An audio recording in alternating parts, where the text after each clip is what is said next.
When I trained as a neurologist, I learned a lot about the brain. People don't realize that a neurologist is just not the brain itself. We go from head to toe. I am more interested now is getting to know my patients. Because the thing about the power of a doctor is suggestibility. So do you see how the mindset is so important in patient recovery and change?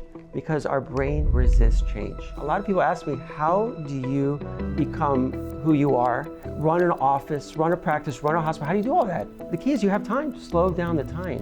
Slow down life and enjoy the moment, being in the now. You want that brain to run efficiently, right? You want to burn energy. So the key is habits. Habits heal through repetition and through habit. We can run that subconscious, that unconscious program so easily. We are continuously, every single day, being suggested by other people ideas. I also really believe in the power of self-suggestion. So I want to hear just a little bit from you about how you use self-suggestion or how you teach your patients to use self-suggestion. You know, you have this whole brain here, right?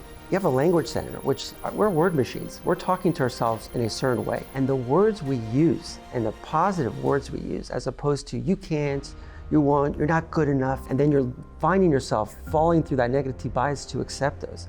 So you want to use that language for so much positivity. And there's so many words that I use. One of the biggest words is Welcome back to the Manifested Podcast with Kathleen Cameron. I am so excited today to have a wonderful guest, Dr. Stephen Resnick from Mount Sinai Medical Center, which is the same medical center I had my surgery in 2022. So we'll talk a little bit about that. But he is here today to talk about neurology. He's a neurologist. So we're going to talk about the mind, the brain connection, and we're going to talk about how the mind literally manifests. So welcome to the podcast, Dr. Steve. Thank you, Kathleen. Thank you for having me. I'm super excited.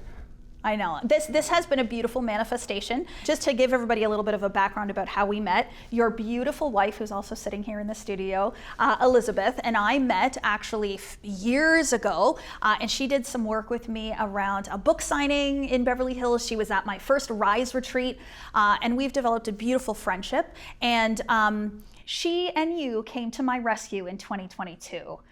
When I was in the Bahamas, she was at my Rise retreat, and my lungs were not doing so well. And I remember Elizabeth working with my mom and getting me on a private plane to Mount Sinai Medical Center. And when I got there, I was treated so beautifully and wonderfully because you obviously work at that medical center, and they had advance notice that I was coming. And I feel like you guys were a part of saving my life. So I'm so grateful for you and Elizabeth and everything you did for me in that dark time in my life. And it's just a full circle moment to be here today, talking with you and having you on the podcast, and learning more about the mind and the brain from someone who is so incredibly powerful, knowledgeable, and the work that you do is life-changing. So I just wanted to start off by saying thank you. Thank you so much, and it's our pleasure.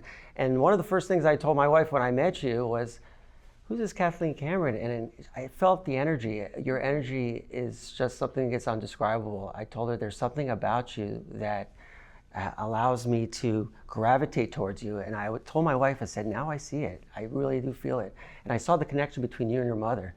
And I could see where that connection comes from. It's a beautiful thing. Absolutely. It's actually my mother's birthday today, so happy birthday, Wendy. Happy birthday. This will air later. But yeah, my mom absolutely saved my life that day when she forced me to leave the Bahamas. She knew I didn't want to go, but anyway, so here we are 3 years later. It'll be 3 years in May. But why I wanted to have you on this podcast, you and I met, we had a conversation. We've had several conversations, but we had this one Zoom call. And as we started talking, and we were talking about what you do for a living and the work that you do with your patients, and then we were talking about kind of what I do in teaching manifestation, and the overlap was incredible, remarkable. The overlap has been so beautiful to hear. And so to bring this conversation now to the podcast, for us to talk about it from two different perspectives, kind of two different worldviews, I think is really special. So let's start off maybe, Dr. Steve, what do you do with your patients every day? Like, what is the medical profession that you're in, and how do you serve your patients? So one of the things that is amazing is that you do have a nursing background. And then when you and I were talking together, and I listened to your podcast, I said, we are saying the same exact things, because you are looking at the person and you are changing their beliefs and their perspectives. And you're making them aware of their programming and how to change. See, as a neurologist, and let me just describe what I do, is that I have two practices for the most part. I have an inpatient practice, I have an outpatient practice. My inpatient practice is intensive care unit, so I do run the neurological ICU. I'm head of the stroke department there. I also run the neurology department, I'm the chief. I have a lot of people under me that I have to orchestrate, and there's a lot of stressors and things that I do, but I enjoy it. And so that's part of my practice inpatient, and I take care of a lot of sick patients that are in the ICU, and then I take care of patients that are on the floors, on the neurological floors. And then I have a practice on the outpatient setting, which is my outpatient neurology practice. Two different practices, same patients, because patients end up coming to see me as follow-ups. The thing is that when I started to look at my patients were coming in with a lot of symptoms, a lot of feelings. And if you look at the patient and you look at their symptoms and you look at their circumstances and they look at their unhealthiness or the reasons why they're coming to see me, I can talk to them as much as I can. I can give them as much as advice as I can. I cannot change their habits or I can't change their mindset with just talking to them consciously. So I go into things like nutrition, diet, I go into exercise, I go into sleep patterns. Again, I can't fix those three things without mindset. Because what happens is that physical health is the fifth pillar. Then you have sleep, then you have nutrition, then you have exercise, right? But the mindset is the key. But you can't I cannot consciously talk to my patients and say, do this, or do that, or we should do this, or eat this, without changing their mindset. You gotta get into the programs. You gotta get into their beliefs. You gotta change their perspective. And to do that takes a while. It's not a 15-minute consult. So when COVID hit, that changed my practice completely. And I'm sure when COVID hit, it changed your practice completely. And we have choices. Either you can, during COVID, you can follow and go into protection and change the practice or keep the practice that you're doing, what your programs are doing, or you can grow. And during COVID, I changed because what I started to see is my patients changed. The element of fear, the element of anxiety, the element of symptoms coming into my office completely changed my practice. So I decided to read constantly. And I said, look, I'm a neurologist, right? In the hospital, I'm looking at consciousness. I'm looking at patients and seeing whether they're conscious or not. And then I started to say, what is this subconscious? What is this subconscious? What is this automated programs we're looking into? What does that mean? What are the beliefs? What are the perspectives? How do we change the subconscious? And then I started to listen to my patients' stories. And when I started listening, connecting with the patient's stories, then that's how you start changing mindset. And that goes all the way through. And then guess what? Physical health comes out perfectly fine. Yeah, this has been a beautiful experience for me. I'll just give you one example. You know, I was a woman who was always plus size. So I always carried extra weight on my body since I was a little girl.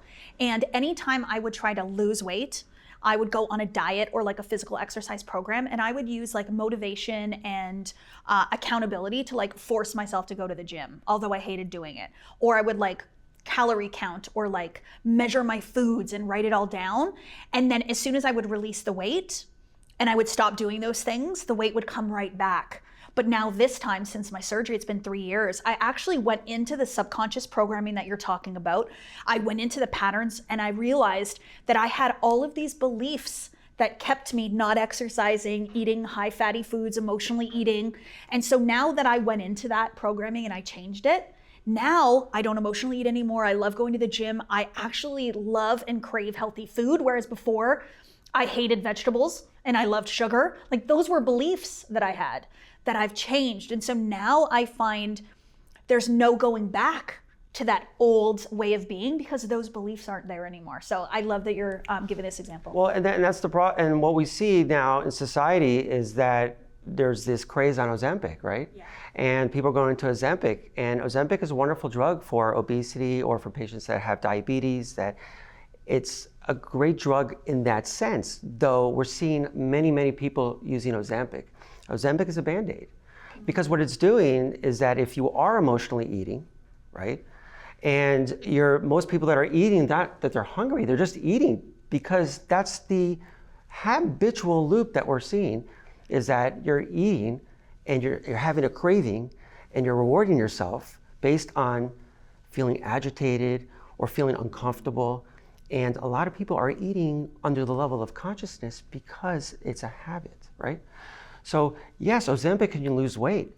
Is that the answer? It's not, because the process and what is enjoyable is actually going through the process of losing the weight, right?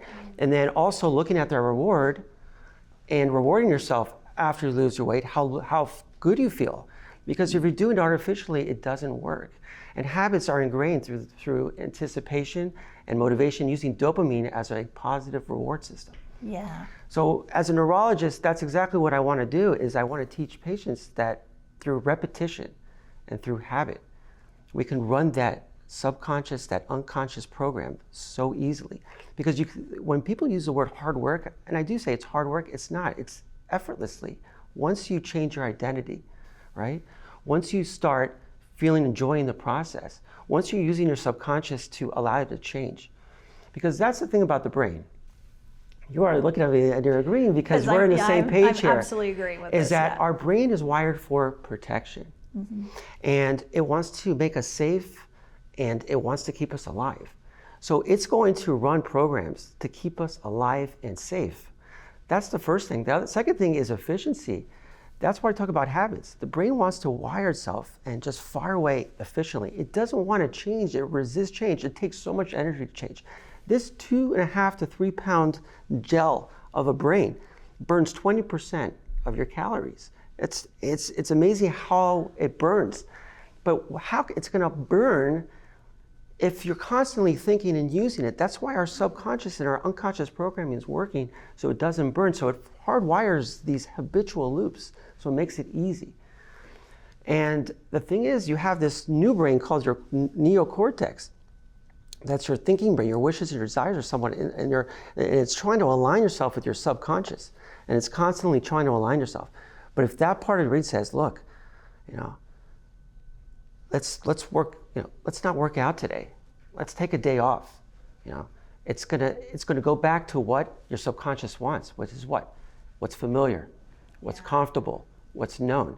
So the programs are hardwired because it recognizes these programs. So it's going to want it to bring whatever it's familiar with. It's the same excuse of not working out or overeating, whatever it is, because it's familiar, it's known, it's comfortable, right? We don't want to be uncomfortable.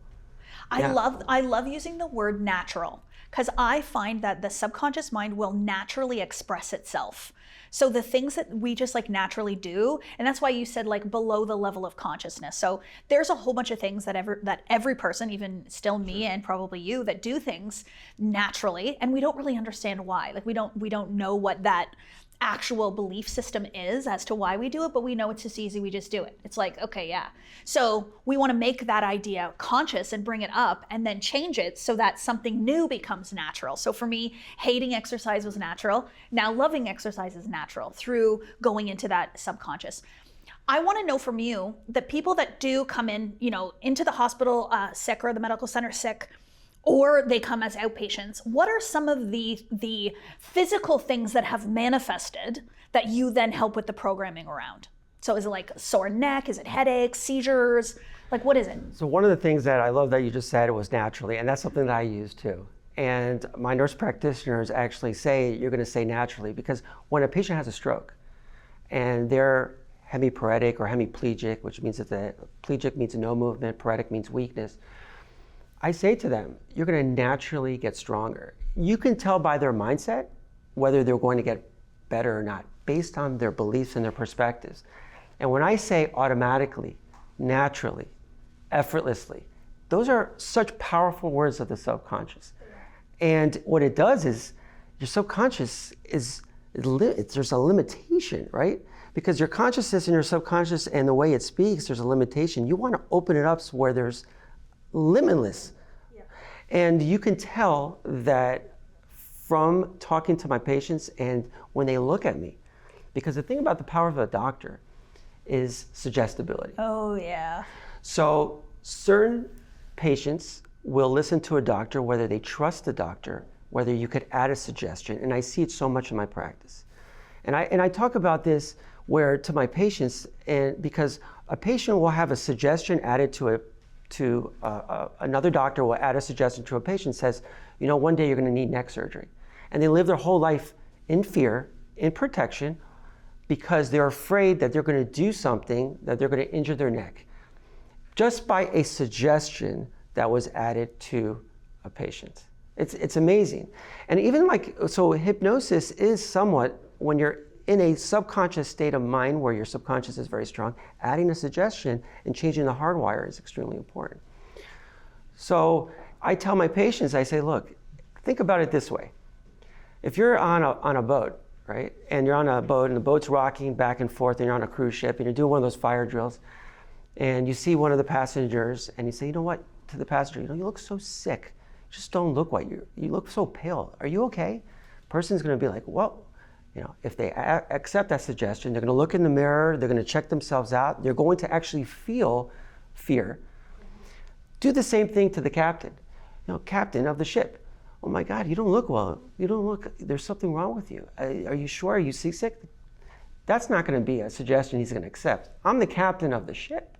I'm not going to add that suggestion. And that's where you see belief systems and familiarity, adding a suggestion and accepting in the subconscious. I see so much in my practice. So do you see how the mindset is so important in patient recovery and change? Because our brain resists change. And change can be easy if you tell patients with the body language, right? Yeah. With mirroring your patients, with listening and understanding, empathizing with your patients, feeling that you are connected, looking at their beliefs and their perspectives, discussing all the things, coming up with a plan of care, which is medications, which is therapy, which is, and sometimes no medications.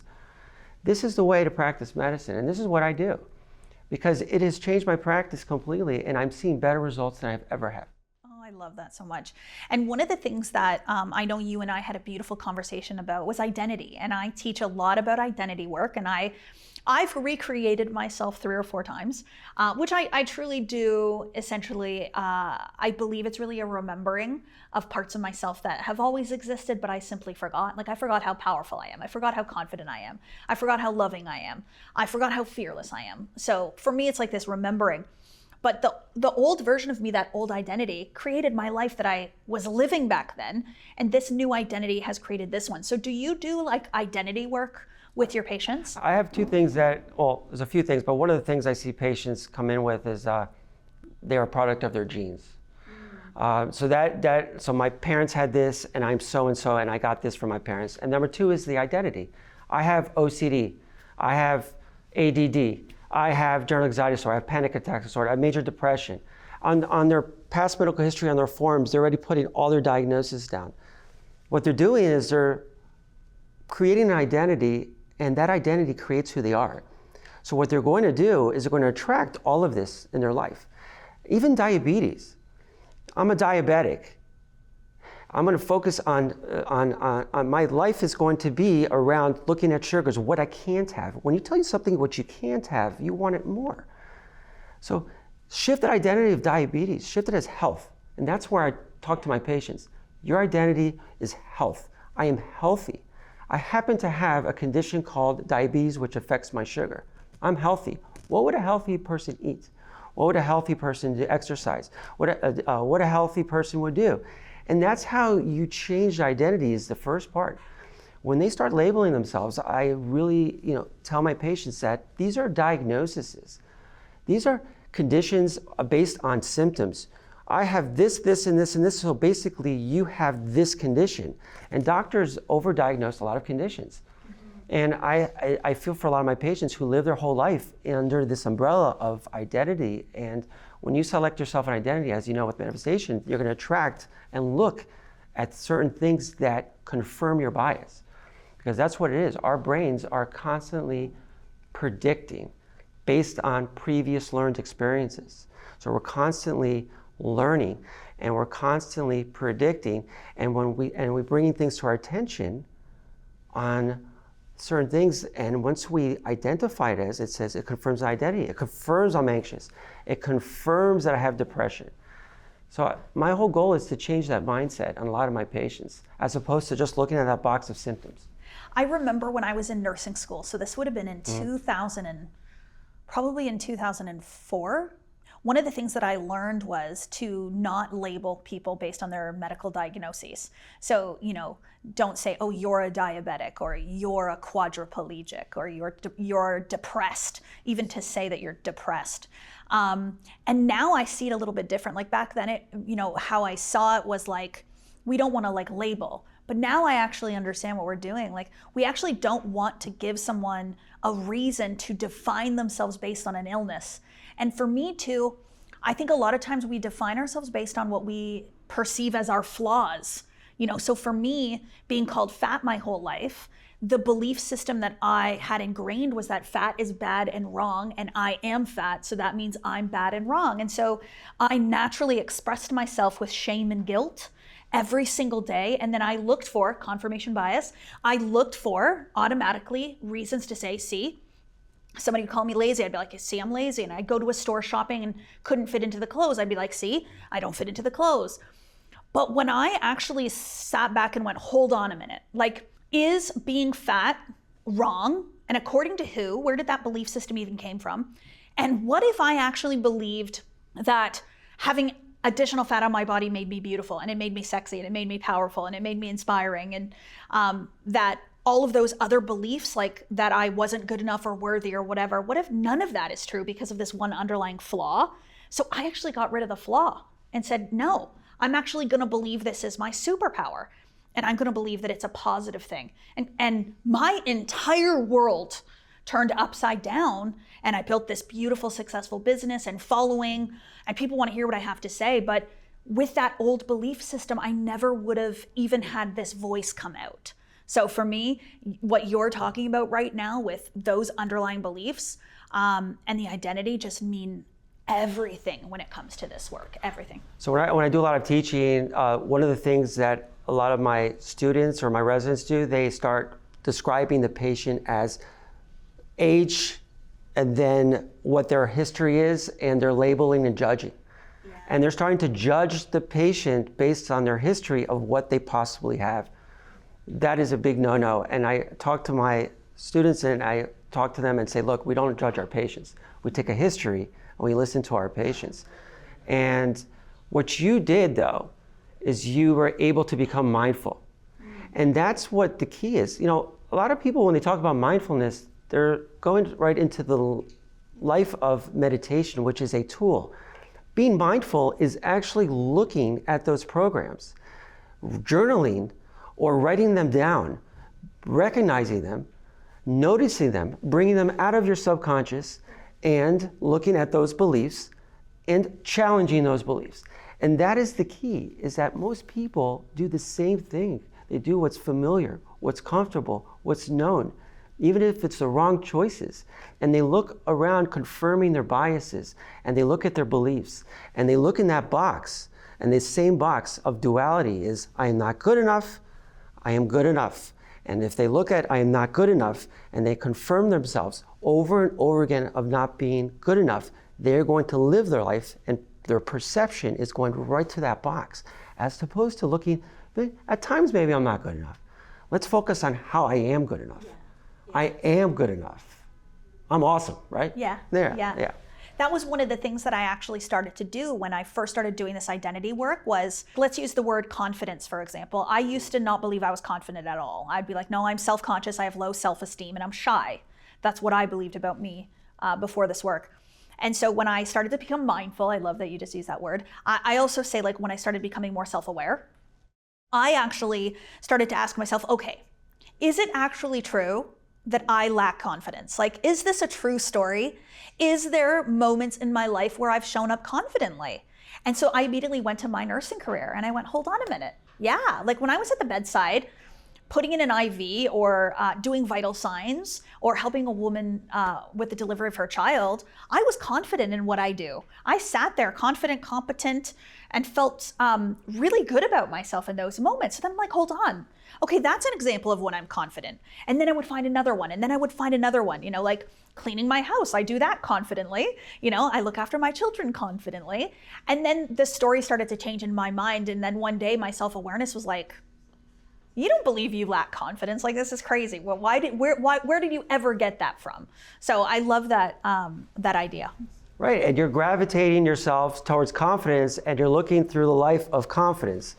And so many of us, because the way our brains are wired, remember, it's for protection. Yeah. And our brains have negative bias. And the negativity and the bias is going to gravitate yourselves towards negativity because it's going to confirm it, because you want to survive. You want to be protection. Yeah. And we have to look at it because our brains are so much wired for protection more than happiness. A lot of things, there's a lot of books and a lot of people talk about happiness. We're wired for protection. What my goal is to teach people is how to use our brains in order to slow down life and enjoy the moment, being in the now, being in the present, hitting that pause button and being like, wow, life is great, life is amazing. Because if we're in protection, and that's the thing I see with my patients, they're coming in all the time, they're in full protection. They're having many symptoms. They're having chronic headaches, they're having chronic neck pain, they're having chronic jaw pain, back pain, whatever the pain is, they're in protection zone. I want to get them out of protection. I want them to start looking at their lives in perspective and say, look, you're healthy. These are sensations and feelings, and you've had traumas and experiences in the past. That's real. We got to look at those things. But look at the patients I see in the hospital who are on life support. They only have time, very limited time. You don't want to be coming to see me and says, I want to change my life because I have 6 months to live. That's what happens a lot. Or change me now. I've had 7 strokes, right? And could you change me now? And I said, we can change. It's just, we've lost a lot of time here. So I like to slow down time, being present, being mindful, getting into the programs and changing that, because that's what that does is not only changes you, but as when you get into parenting or as you become a parent, this is where I focus on it, is that your kids are going to be a product of you. That's how it works. They are mirror images, because our subconscious and the way our programs are done under consciousness, they pick everything up. People ask me all the time about this. They ask me, like, do you teach your kids manifestation? Do you teach them about mindset? Do you teach them emotional regulation? And my answer is, I actually don't sit down with like a whiteboard at school and teach them. But yes, I'm teaching them every day in every single moment by who I'm being. So they're listening. Reagan says to me the other day, I can't remember what I said to her, but her response was, Mom, don't you underestimate me. And I went, there we go. Like, that is literally her listening to me and seeing what I'm doing and behaving in that way naturally, because it becomes her subconscious pattern and program, because hers is still wide open. She's only 10. So she's very, very suggestible and very, very agreeable. So I know that I hear a lot of people say many, many times that to reprogram the subconscious mind is hard. It takes a long time. And the longer you've believed in something, the harder it is to reprogram. What would you say to that? It's a great question, and that's why we're here. Yep. And again, if you're going to look at it as hard work, right, and you're not going to use the brain correctly, that is the key, because the brain resists change. It constantly resists change. It doesn't want to change. It wants to go back to what's familiar. But with these programs and looking how your brain works and looking at the subconscious and looking how these tools we can use and we can start changing. The key is to change. I'm constantly changing and being flexible.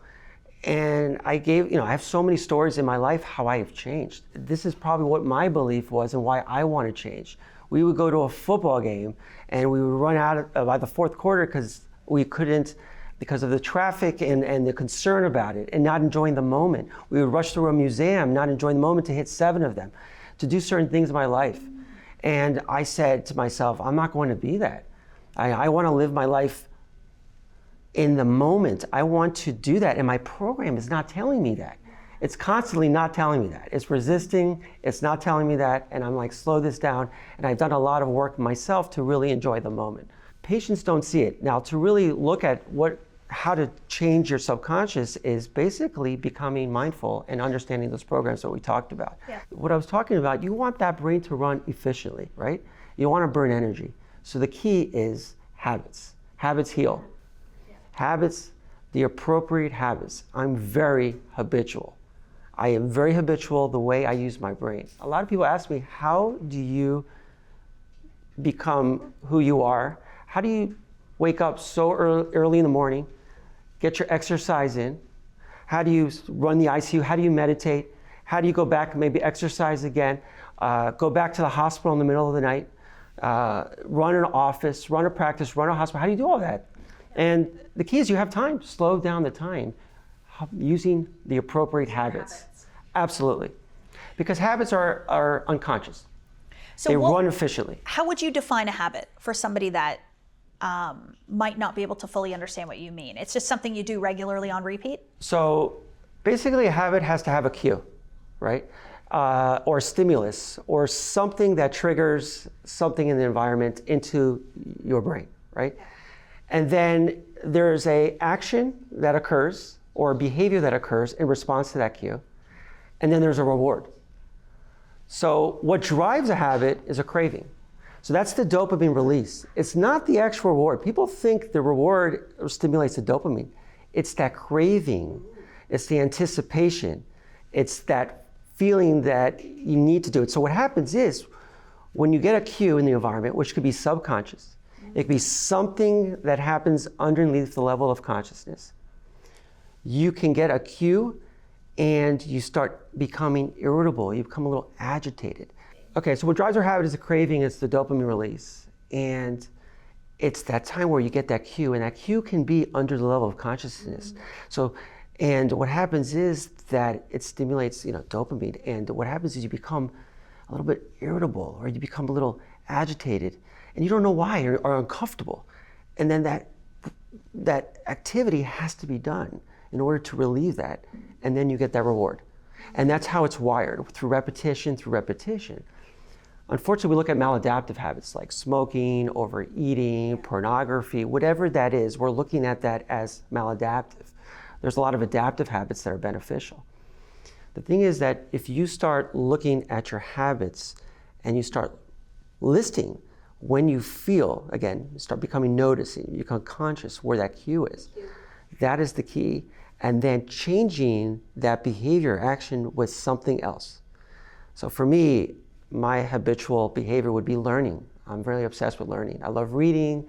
I love going to conferences. I love learning about the brain, whatever it is, or acts of kindness, And this is what's great about my job, is that I call it a job. It's like I hang out all day, and I use the word hang out because I am hanging out. I'm enjoying my practice. I'm helping people out. I'm doing acts of kindness all the time. It makes me feel good. And then, and then that's my reward.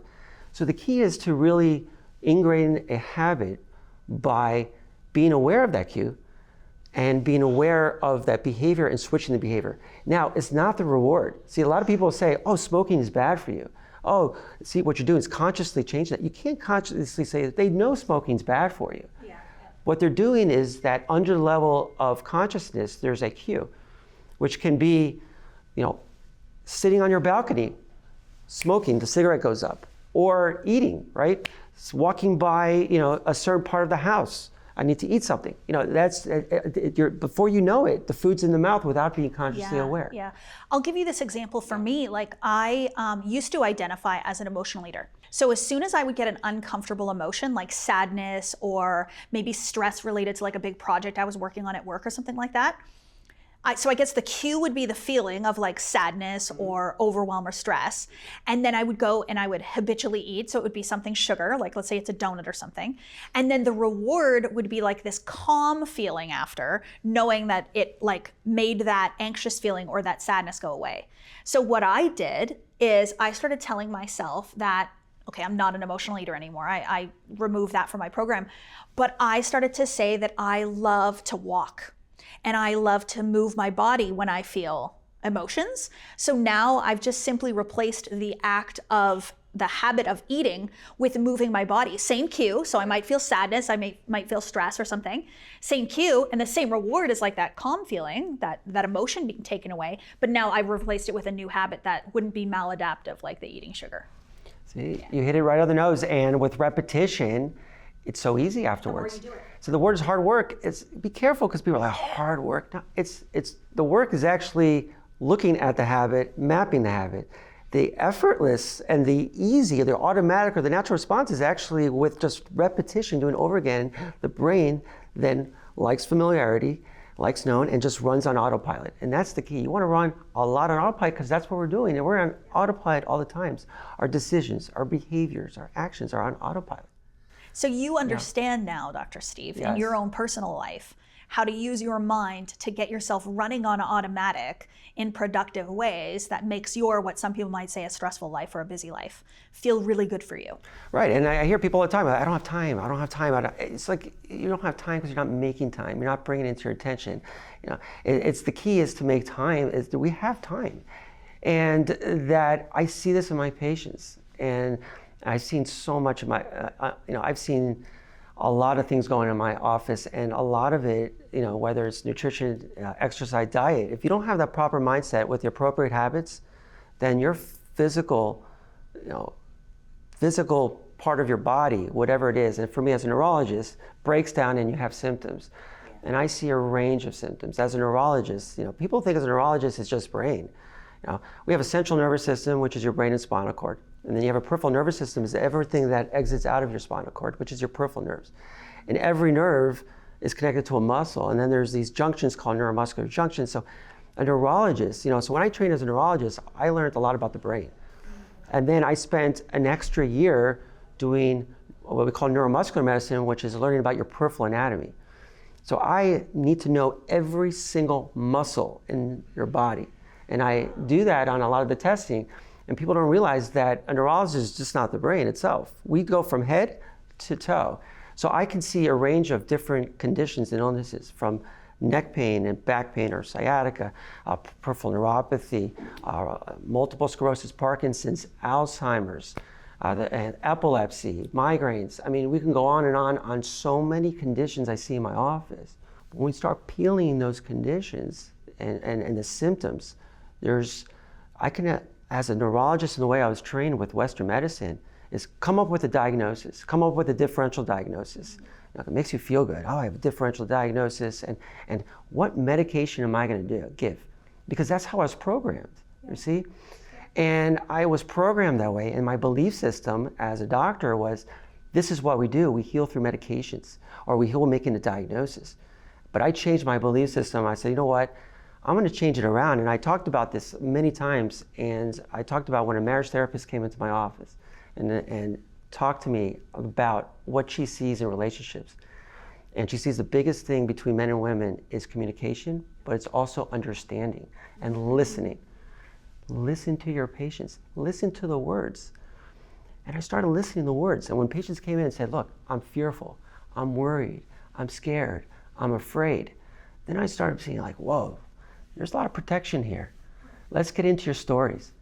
Let's get into your traumas. Let's get into your experiences. Let's see what's going on here. As opposed to that box of, let's say, okay, I'm gonna give you this medication. Look, I'm trained to do that. I do that in the ICU. My autopilot, and I go through it like very well. I am more interested now is getting to know my patients and listening to their stories, because that's how to practice neurology and that's how to practice medicine. This is music to my ears. It's absolute music to my ears. As a registered nurse, I found that in order to prove something is real and true, that we had to diagnose it, and we had to diagnose it through a bunch of testing. And for the testing to tell us that, yes, you have this, and then you require this treatment. And it felt very much about addressing a physical ailment or problem in the body.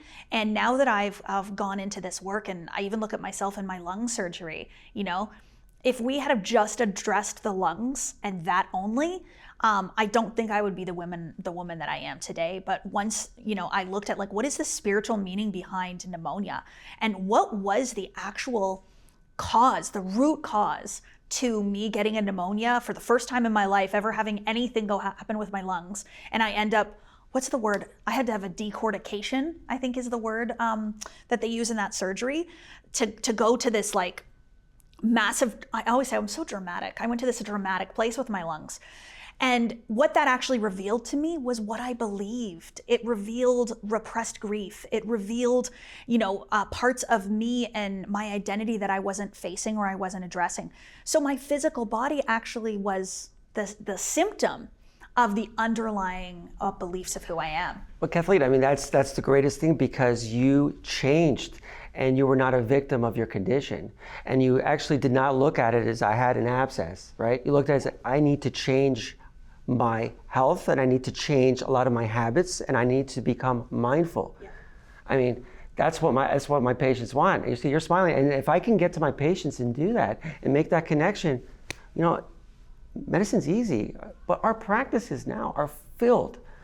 You know, to see a specialist now, it's not that we're seeing more neurological diseases. We're seeing patients coming in because of not feeling well, based on so many different symptoms are developing from fear, anxiety, and a lot of ways we're processing traumas and experiences. Yeah. So somebody's sitting in your office, and you've had a conversation with them, and you can see very clearly that they have this fear-based programming running underneath everything. And you want them to go home and to work on that, you know, and to start to change some of those underlying identity beliefs, and then to change their habits. What would be some of the things you would have them do when they go home? Like, what would be the how-tos? So the how-tos, okay, so it depends on the symptoms. I mean, I can see all the variety of symptoms, and, you know, when you come in a first visit, it's, you know, patients coming in first time also, you can't just attack them, because if your beliefs and my beliefs are not aligned, yeah, you can't just start saying, you know, this is from stress.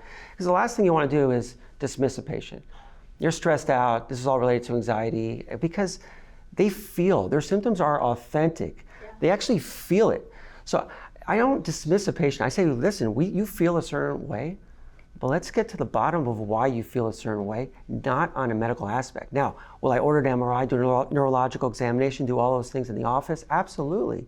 Once those things come back negative, and even the first visit, you want to just start poking a little bit at their history, and go back and look at their programs. And I look at their program and say, what do you do when you feel uncomfortable? What do you do when you're feeling fearful or anxious? And, you know, a lot of times they don't know, or because they do the same thing over again. They're unaware. Over and over again based on habits. So when I talk about habits, it's not just the actions and behaviors on just like maladaptive habits about exercise. It's actually habits about anxiety, habits of how they worry. And the key is to go and look at that and subconsciously work on their programs and becoming more mindful and noticing and plugging out those programs. That's what I do. And a lot of them I journal. I've had my patients take pictures and they put it on the refrigerator of boxes that I draw for them. So I'll draw boxes of one box of all the symptoms they came with. Then I'll put the box of describing the sympathetic nervous system, which is your fearful, overdrive nervous system. And then I'll put another box of their stressors in their life and how they react and their programs. And I would go through their programs. But their programs are based on their perspective and the beliefs that they've downloaded since young. And the craziest thing is when I see patients in their 80s, 90s, 70s, they still talk about what it was like when they were younger and they were little and their relationship with their parents.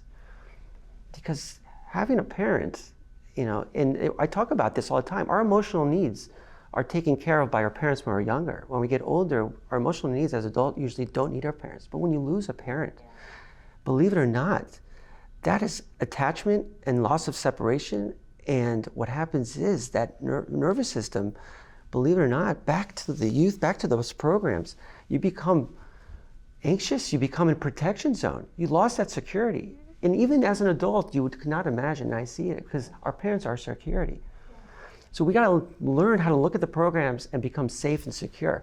And if you look at any type of hypnosis, meditation, it starts off with relaxation and feeling safe and secure. So when you add a suggestion, that's where the doctor part comes in, I'll add a suggestion. Then that suggestion gets implanted in the subconscious where it works automatically, like you said, naturally, effortlessly, easily.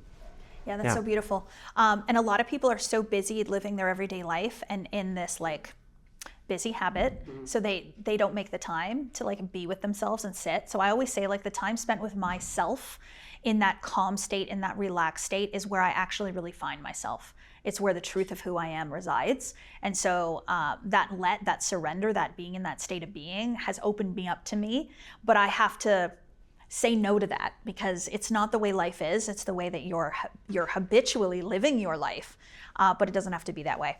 I know that we are running out of time here, Dr. Steve, but I love the word suggestion. I think that's one of the most powerful words that we use today.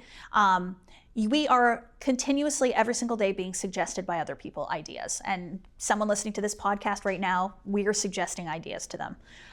Very productive and powerful ones, but we're suggesting. I also really believe in the power of self-suggestion and self-talk, and I have used that over and over and over again. So I want to hear just a little bit from you about how you use self-suggestion, or how you teach your patients to use self-suggestion. That was a great question. And yes, what you're doing and what you're saying and why you're so successful is actually looking at your life through the day and noticing these things and removing yourself from the same decisions, behaviors, and actions. You see what you're doing? And you're using a very important words on noticing. And we didn't even talk about, which we're going to talk about eventually another time, is about our memories and our experiences and our language. See, our brains, you have this whole brain here, right? You have a language center, which we're word machines. We're talking to ourselves in a certain way. And the words we use, and the positive words we use, as opposed to you can't, you won't, you're not good enough, those beliefs are chattering. And then you're finding yourself falling through that negative bias to accept those. So you want to use that language for so much positivity. And there's so many words that I use. And one of the biggest words is trying. I don't use the word try. No. It's practice or doing. That's it. And the way I talk to myself and the way I talk to my patients, and I write down when they talk to me, the words they use, and I show them. These are the words you use. Trying, not good enough, don't, I'm concerned, I'm afraid. That's where I talk about self-talk. And they become aware of it. And that's the key, is changing and becoming consciously aware. It's conscious aware processing therapy. And that self-talk has to be positive. That's just your language. Then you have your memory center. And then you have these networks that we get into, which you are very knowledgeable about, which is manifestation. And what we want to do with manifestation is we want to manifestate health, right? So I manifest health by teaching my patients. And what you want to do also is discuss how to get your attention and the things around you and all these things that are under your subconscious, because your brain can only process about 50 bits of information. And all these programs running under your subconscious, what you bring into attention is what you bring into intention, into goal setting. And when you start becoming attention and bringing the self-talk or these behaviors or things in your life, and you start noticing them, then you start using all of your energy and all your intention into that goal, that intention, that positivity. And that's how you go. That's your brain. And when I teach, this is one of the things that you talk about, is that a coherent brain, a brain that's running smooth, running on autopilot, being in flow state, is unstoppable. And you can go anywhere. And those beliefs and those limits and those self-sabotage things that you can't get into, when that brain is in cruise control and that flow state, life is so much easier. And health, and you can live and manifest a healthier life. Absolutely. Yeah. It's a beautiful experience when you get into that state. So this has been such a beautiful conversation. I'm so grateful that you are here. We will have to do it again. We'll have to have you come on again. But if you've been listening and you want to learn more about Dr. Steve and you want to learn more about the brain, the mind-body connection, he does have his own podcast called The Healthy Mind with Dr. Stephen Resnick. We will link it in the show notes for you to go and find it. Thank you so much for coming today. I think we are in resonance with so many of our ideas from different perspectives, and it's so beautiful to hear it from the way that you do it. So thank you so much for serving us today. And do you have any last words? No, thank you so much. And we are definitely on, as a physician and as a manifestation coach and leader, we are in the same coherent pathway. It's absolutely amazing. Thank you for having me. Oh my gosh, my absolute pleasure. Thank you. And remember, everyone, that the limit does not exist.